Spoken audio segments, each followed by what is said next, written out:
High বন্ধুরা, আমি প্রণতি মালিক, India West Bengal, Kolkata থেকে। আজ আমার রান্নাঘরে কী হচ্ছে বলো তো? বিরিয়ানি।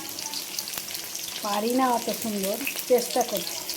আমি কেমন করে করছি একটু দেখতে থাকি। দেখো, কড়াতে মাংসটা কষবো বলে পেঁয়াজ দিয়ে দিয়েছি, তেজপাতা দিয়ে একটু সরষের তেলে করছি। তারপরে ঘিটা দেবো, একটু সামান্য সরষের তেল দিয়েছি। আপাতত মাংসটা করে নিই। তারপরে আমার পেঁয়াজটা ভাজা হয়ে গেছে, এবার বাকি সব সবজিগুলো দেব। দিয়ে দিলাম টমেটো কুচি, নুন আর একটু অল্প চিনি।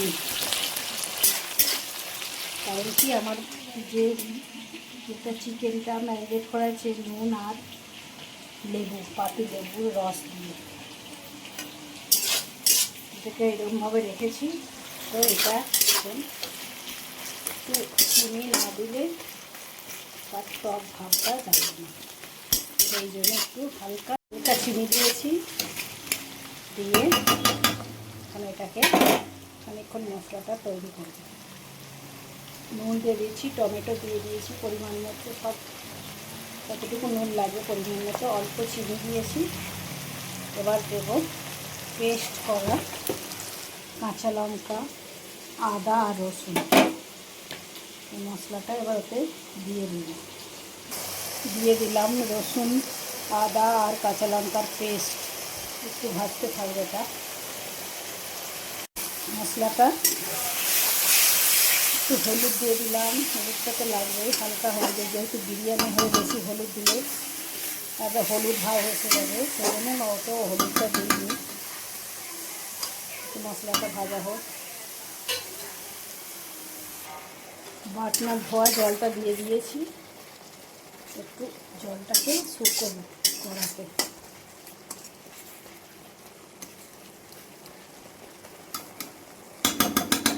তেল ছাড়া না পর্যন্ত একটু শুকোবো জলটা, তারপরে চিকেনটা অ্যাড করবো। তেলটা শুকিয়ে জলটা শুকিয়ে গেছে, এবার আমি দিয়ে দেবো চিকেন।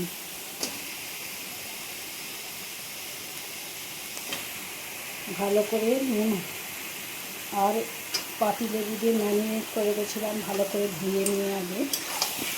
এটা জলটা, নোংরা জলটা বেরিয়ে গেছে। পাতিলেবু রসটা দিলে অনেক নোংরা বেরোয়, এর ভেতরে যে একটা মাছ জল আছে না, সেটা কেটে যায়, পুরো বেরিয়ে যায়। এই দেখো কত নোংরা, পাতিলেবু জলটা দিলে, পাতিলেবু রসটা দিলে এই জলটা বেরোয়। তোমরাও দিয়ে দেখবে কত সুন্দর টেস্ট হবে। তবে হ্যাঁ, যখন বানাবে হালকা একটু চিনি দেবে, তা নাহলে টক ভাব লাগবে। একবার বানিয়ে খেয়ে দেখবে, একটুকু আসতে বন্ধ হয়ে যাবে না।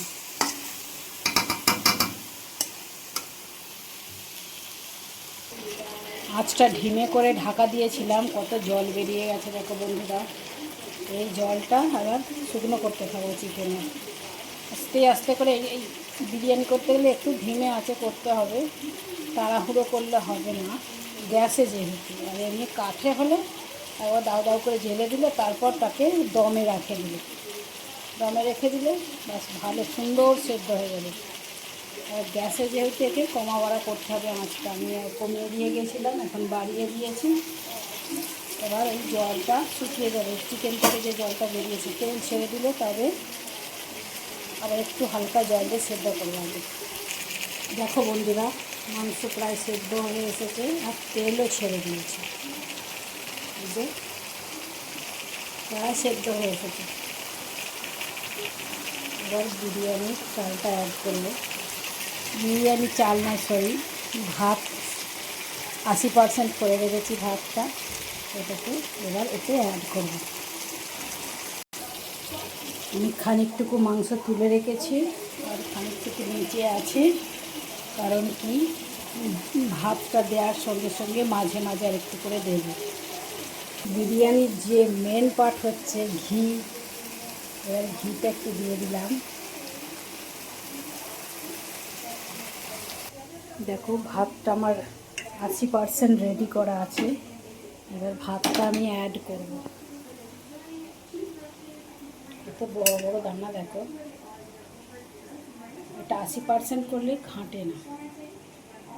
হাফ ভাত দিয়েছি, আবার একটু ঘি অ্যাড করব।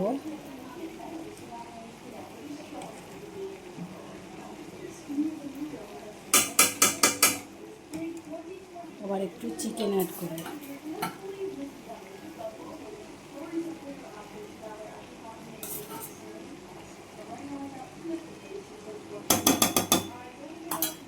আবার বাকি ভাতটা দিয়ে দেব। আবার একটু ঘি অ্যাড করছি, আর একটু বিরিয়ানি মশলা দিয়ে দিয়েছি। এবার এটাকে একটু মিঠে আতর দেবো। মিঠে আতরটা একটু এই জলেতে নিয়ে নেব, 2-4 ফোঁটা। মেয়েরা বেশি খেতে পারে না, বাস একটু গন্ধ বেশি হয়ে গেলে মেয়েরা এই জলটা এবার অ্যাড করে দেবো।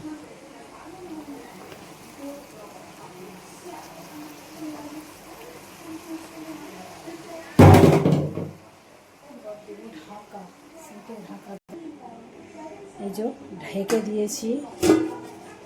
মিঠা আতর, ঘি, বিরিয়ানি মশলা সব দিয়ে দিয়েছি। পেঁয়াজের বেরেস্তাটা আমি দিই না, আমার ভালো লাগে না খেতে, সেই জন্য পেঁয়াজের বেরেস্তা করিনি। এবার আঁচটা একটু বাড়ানো ছিল, আবার কমিয়ে দিলাম। আঁচটা ধিমে রাখতে হবে, যাতে একটু এটা রয়েছে না, ঘিটা আস্তে আস্তে গলে গিয়ে চারিদিকটা ওর গন্ধটা ছড়িয়ে পড়ে। এই দেখো ভাতটা উল্টে দিলাম। বাস কি সুন্দর কালার এসে গেছে দেখো।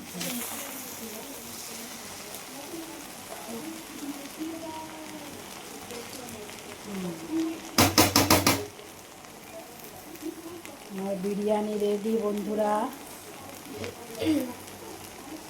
আজকের রেসিপি এই পর্যন্তই। ভিডিওটা কেমন লাগলো? আমি অত সুন্দর পারি না, যতটুকু পারলাম দেখালাম আপনাদের। যদি ভালো লাগে লাইক, কমেন্ট আর সাবস্ক্রাইব। বাই বন্ধুরা, শুভ দুপুর। That is not 1950. Get out. We have to take it one more.